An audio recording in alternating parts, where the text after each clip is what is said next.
为什么你的扑球总下网？为什么别人的扑球又快又准，而你抢到高点也总扑不下去？超详细抹扑教学来了，一个视频让你的扑球不再下网。Let's go！ 首先，我们要明白抹扑不是从上向下发力，从上向下发力的扑球，除非过网很高，但这种机会普遍较少，大家基本都会尽力让球贴网过。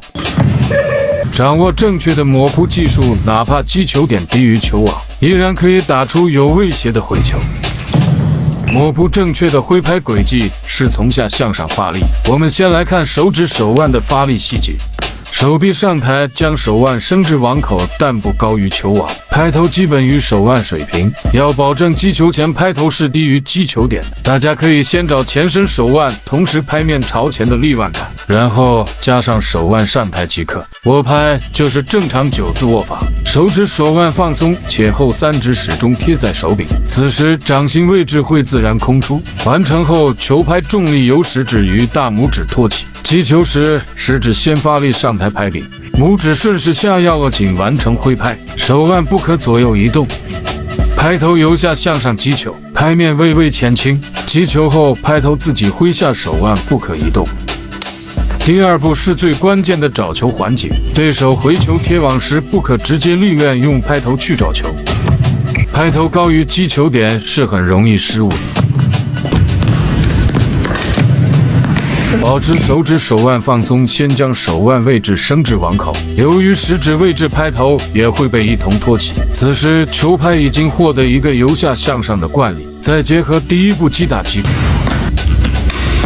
所以找球时的伸拍不是单一向前伸，而是需与大臂发力上抬手腕结合。第3步就是扑球步伐了，当然选对鞋也很关键。主播穿的是谢宇风火轮，加长碳板加超临界发泡启动快，抗扭强防护到位。当距网较远，只靠伸手手腕是无法贴网的。球来，我们需要先伸手将重心向前带出，当感觉够不到时，左脚向上跳起即可。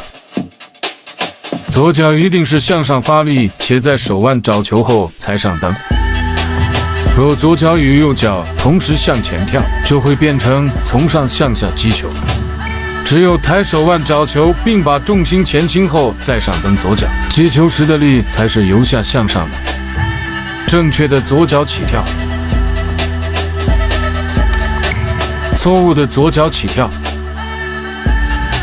如何将搓球与扑球步伐结合呢？抢搓后重心是向前倾斜的，我们要先将前倾的重心向后收回，顺势做一个小跳步。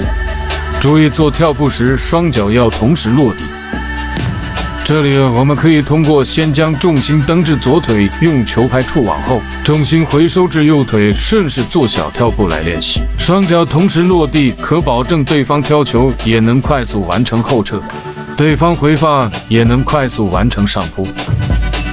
练习时千万不要球一来就着急蹬脚，这样练比赛时根本没用。最后总结一遍最重要的发力顺序，熟练后再面对距离更远的击球点可改为并步。好了，我们下期见。